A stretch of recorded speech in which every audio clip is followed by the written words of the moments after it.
There are 1,156 manga pages in the Egghead Arc, and if you don't memorize them all, you are cooked! What? Hey guys, and welcome back to the One Piece Club with another video. Don't forget to subscribe and join the club through our Discord server. The link is in the description down below. Okay, so I was not joking when I said you're cooked if you don't know all the chapters. I literally mean that because the Egghead Arc is the real beginning of the Final Saga, the actual beginning of the Final Saga. The slow pacing of the Wano arc was followed by a short arc packed with insane events and huge amounts of information. You can trust me, right? Trust me, this arc doesn't have any trivia. It has 99% of the panels of this arc are very important to the major plots of the story. Perhaps this is why we kind of felt that if One Piece lost its comedy, which is not something to blame Oda for. So what are we gonna do?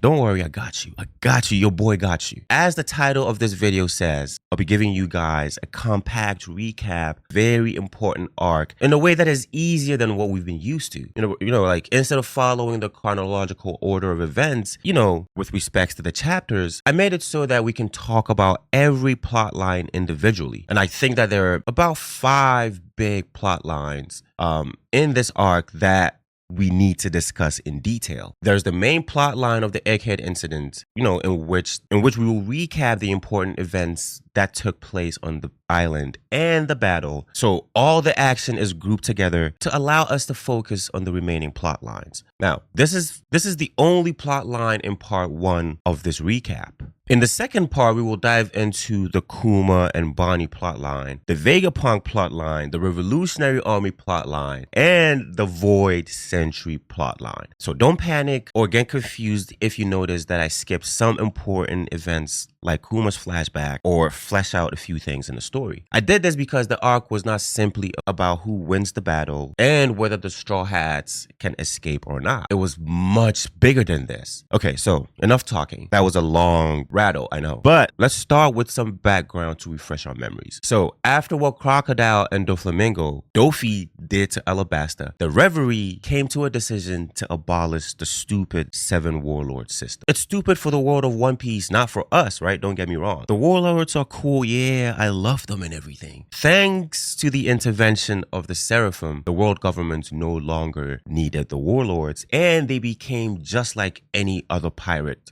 in the One Piece world. Obviously, the Marines, right, had to go after them, but things didn't work out well. They failed to capture Mihawk, who joined Crocodile and Buggy to form Cross Guild. They were so close to capturing Boa Hancock, thanks to the Seraphim, but the arrival of Blackbeard made that task impossible. And by the way, right, we still don't know why Blackbeard wanted Boa Hancock's devil fruit. I know it's a strong devil fruit and all, but without the right user, it's basically pretty much useless. And all Blackbeard pirates are ugly, don't get me wrong. How can these guys seduce people with these faces? Maybe it had some other hidden abilities, or that it works not because the user is beautiful, but it generally makes the victim attracted to the user. Now, I've been saying this for years, but the world government is so stupid. Instead of announcing the abolishment of the warlord system, they could have called them in for a meeting and just assassinated them with the Seraphim, right? Well, most of them will survive anyway. But you at least prevent something like putting bounties on the heads of Marines. Crocodile is a genius, okay? Guys, Crocodile is a genius, right? On the other hand, Kobe saved those 800 Marines and Battleship from getting kidnapped by Blackbeard. But look at my man Garp. Like,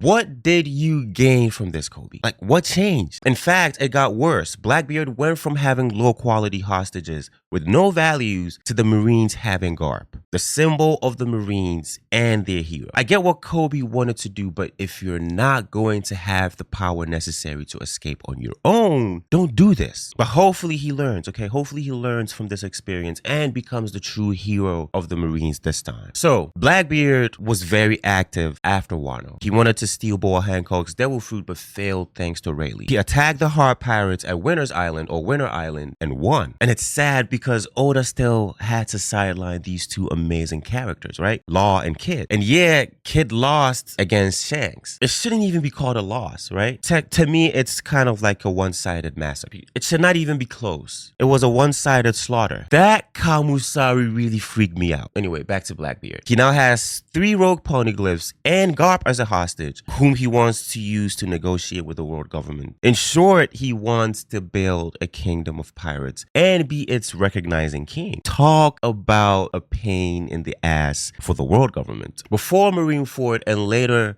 Wano, life for them was really something they could enjoy. Yet now, look at all these nightmares. I'm starting to feel sorry for these poor guys, right? Not these guys, but these guys. Imagine you get sent to the battlefield and you see this in front of you.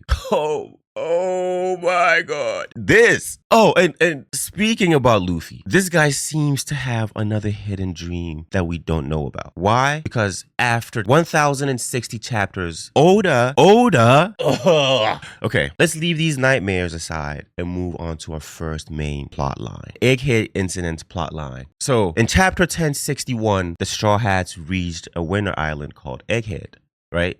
This futuristic island is Vegapunk's lab, which was built after he left Punk Hazard. And this is the first time we're going to see Vegapunk in the story since we heard of him before the time skip. In the first few chapters, we get to know how Egghead works and the various labs. Most importantly, we get information about Punk Records, which is actually Vegapunk's brain. Punk Records is not just used for storing the absurd amounts of knowledge Vegapunk has, but it is also for synchronizing memories and experiences of all his clones, right? Now, these clones are called satellites, and each satellite has a dominant personality trait or a specific function. Vegapunk became the king of productivity using this system because he can work 24/7 and not have any personality or emotional bias. Now, as a scientist, he's too perfect. So because he's perfect and because we, the glorious but stupid world government, will assassinate him, and normally I just hammer down on them like always for being too stupid. I'll just get up and like keep cussing them out and everything for being stupid. But this time they have a good reason. So they sent CP0 to Egghead in order to investigate the whereabouts of the missing Cypher Pole agents and to assassinate Vegapunk. He made for them the world government, the Mother Flame, Pacifista, and the Seraphim, so it's not as if they will lose everything at once he's dead. After the usual exploration phase, action immediately begins. It began because when S-Shark attacked the Straw Hats, but that was a small battle. Now, this reunion between the old members of CP9 and the Straw Hats was unexpected. It was really good to see Rob Lucci back into the main plot line after his disappearance in the story for a while. She succeeded in awakening his devil fruit, and a sane man such as myself can hate on this design. Bro, I loved his design. But my friend Lucci, you're still too far behind. We can't blame him though. Even Kaido couldn't keep up with Luffy in Gear 5. And I don't want to say that this fight was one-sided, but it let Oda succeed in making the readers fully grasp the idea that Luffy is now a Yonko. He's not the guy who always starts the fight as at a disadvantage no more. So sending just these 3 for the mission would have been enough. That's the most effective option. But the appearance of the Straw Hats on Egghead was unexpected for them. Fortunately, they had something else to help them, which is the authority chip. Now, I want to continue my slander on the world government and why they didn't gather any intel on the movement of the Straw Hats after they left Wano. But that will make the video too long. So basically, these guys found their worst nightmare working together with Vegapunk. But that hope didn't last long because Vegapunk and his satellites have a high authority on the Seraphim, which just made CP0 look dumb. Not just once, but twice. The second time was when they succeeded in getting into the Labo phase, but Stussy betrayed them. And she turned out to be Vegapunk's spy.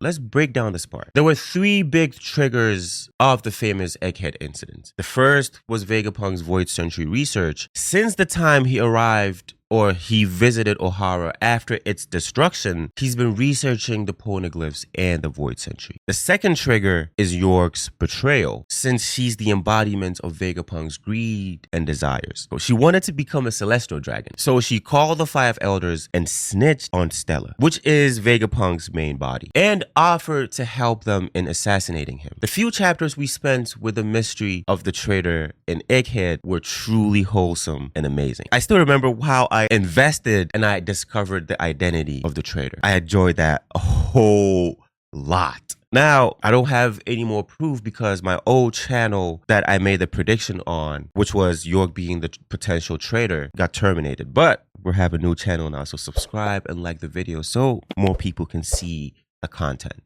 I appreciate you guys, but let's continue. York didn't rely on the useless CP0 agents and instead used her authority over the Seraphim to make them attack the Straw Hats and the rest of the satellites, while she personally killed Shaka. That guy was my favorite. I miss him. We also got a brief explanation from Vegapunk about why the Seraphims have the same devil fruit abilities as other existing users. Vegapunk succeeded in decoding the genetic code of the devil fruits just like he did with human clones. He used this to create something called the green blood that gives them direct access to all the abilities of the original fruit. So they're just clones of the strongest pirates in the world and Lunarian blood and overpowered devil fruits. And they're kids. Like, I still can't imagine how strong they will become in 10 years. I mean, even an alliance of the Straw Hats and CP0 couldn't handle them. Thankfully, they were able to restrain all Seraphim in those bubbles, and York was defeated off screen. Now, I wish Oda had shown us more than just S-Snake having feelings for Luffy because she's Boa Hancock's copy. But it can't be helped. He didn't want to make the arc too long. He didn't want to prolong it too further. Okay, so now the chances of attacking Vegapunk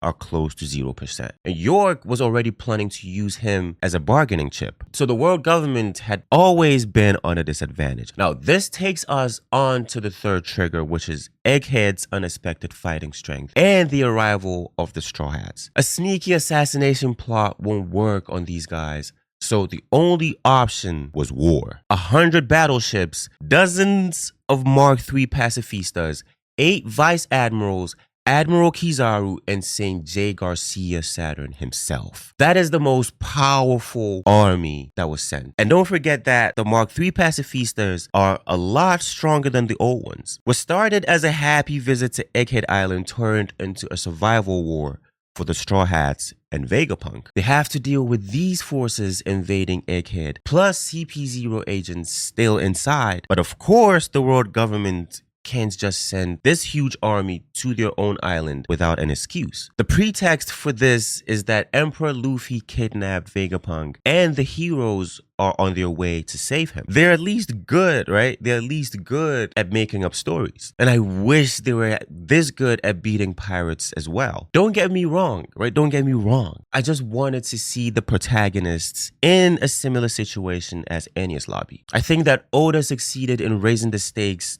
to that level in Egghead, and I'm excited. And Luffy finally overwhelming an admiral instead of being underdog was freaking awesome. I waited half my life for this moment. Kizaru was just insanely strong, but Gear 5's unpredictable nature made it impossible for Kizaru to reach Vegapunk. Although Kizaru was very close to killing him multiple times, Luffy saved the day. Saturn didn't hesitate any further and ordered a full-scale attack. The attack on Egghead, to be honest, didn't go as we hoped for 3 reasons. 1, the Pacifista were easily controlled by Vegapunk and later by Bonney thanks to the authority chip. 2, the enemy was just the Straw Hats and the satellites plus Vegapunk. They're like 20 people or so. You don't deploy a fleet of 100 battleships to fight 20 people. Instead, you should have only sent 3 Marine admirals, 30 strong vice admirals, and a dozen pacifista. I understand that the world government probably wanted to flex their muscle, but honestly, it didn't make any sense. And I don't see the destruction of Egghead as a reasonable goal. Why would he destroy the most advanced island in the world? Well, part of this answer is Oda, and I think that he wanted wanted to reach that high level of stakes and tension that was presented in Enya's lobby. He did succeed, but I believe that thanks to Saint Saturn, which is the third reason, the introduction of Saint Saturn, Saint J. Garcia Saturn, in his true form was really a game-changing moment. Like, that makes you go or instantly say, holy shit, Kaido and Big Mom were just the beginning. It gives you the final boss vibes, but that is not everything. The revelation of Saturn or Saint Saturn and the rest of the five elders made us reconsider our knowledge about the power system in One Piece. Okay, so after Kuma arrived the last minute and saved Bonney from death, Saturn called the rest of the five elders and things went crazy. It was basically impossible to escape from Egghead Island. And this is when criticism of the Straw Hats was brought up multiple times. It was basically just Luffy and Zoro who were actively fighting against these three monsters. Sanji? Disappointing, to be honest. The rest were just trying to get to the Sunny and to the other side so they can just use coup de burst and escape. Luffy was completely exhausted because he's not used to Gear 5. And that was a moment, or the moment, when everything could have ended. Somebody gave Luffy food. We found out it was Kizaru. But let's not talk about that for now, okay? Let's chill on that for now because he came in clutch for that. So imagine if Luffy stayed like that, right? Let's be frank. As a group, the Straw Hats are not Yonko level in terms of strength. Only Luffy, Zoro, and Sanji can compete with real monsters. We can see that currently in Elbaf. So I hope Oda works on developing these four, which is Jinbei, Frankie, Brook, and Robin, and Nami. But fortunately, Oda introduced three things to save the Straw Hats from this desperate situation. Well, actually four things. The existence of the Mark III Pacifista was actually a big advantage, right, for the Marines after the Seraphim were caught. So when Bonney took full control over them, the Straw Hat situation improved a bit. Vegapunk did the world government so dirty. That was something only real man could do. He made all the Pacifista that were cloned from Kuma follow Bonney's orders, regardless of any authority that existed, even that of the five elders. And Bonney's devil fruit abilities were also very helpful. That light of hope kept getting stronger and stronger until the arrival of the giant pirates. The light of hope kept getting stronger and stronger with the arrival of the giant warrior pirates. On top of being under Shang's protection, Elbaf now fully supports Luffy and the Straw Hats because they now know of him. They now know it's him. Luffy is the legendary sun god Nika, whom Elbaf has been waiting for. Well, not just them, but all the former Ancient Kingdom allies. That's an additional motive for them to risk their lives and save Luffy. Their arrival was so surprising, but to be honest, it wasn't out of the question. The most decisive and most important thing Oda added to balance things out was to bring the giants. And I'll talk about that specifically in part 2. But the robot we found on Egghead is unbelievably strong. Like, if you ask me whether I wanted the Toby Ropo plus Queen and Jack or the Iron Giant, and we found out that Iron Giant's name was Emmett. Or Emmett. It's not just because Emmett was very strong as a robot, but because Joy Boy has stored his OP Conqueror's haki and gave it to Emmett. Joy Boy's haki was so strong that it canceled Saturn's summoning and drove the five elders back to Marijoa. And this allowed Luffy and the rest to safely escape with the giants of Elbaf. This means that Joy Boy can, just by unleashing his Conqueror's haki, defeat all five elders without moving an inch. I don't know what to say, bro. He was just so overpowered to a scary level. And yes, my friends, this was the first time we saw Joy Boy's power. So many great things happened in this arc, and one of them was Vegapunk's broadcast. But we paid its price by losing Vegapunk, since it can only be activated when he dies. So yes, Vegapunk is actually killed by Saint Saturn. But technically, he's still alive with Lilith, while the rest of the satellites can be remade again. If you ask me, did this kill all the tension and stakes we built up in this arc? I'd say yes, unfortunately. The Straw Hats and Vegapunk basically haven't lost anything irreplaceable. Punk Records was saved by Edison, and now it's in Witheria, you know, the sky island that Nami went to. So Vegapunk is technically alive and kicking. The tension and stress we felt throughout this arc were real, but I guess Oda wanted to make it a happy ending. That's what we got. And as long as Kuma gets saved by Lilith, I have nothing to complain about. So now it's time to move on to the other plot lines in part 2. But wait a second. You there, you. My G, you there. Come over here right quick. Come over here, you bastard. Come over here. Did you think I had forgotten about you?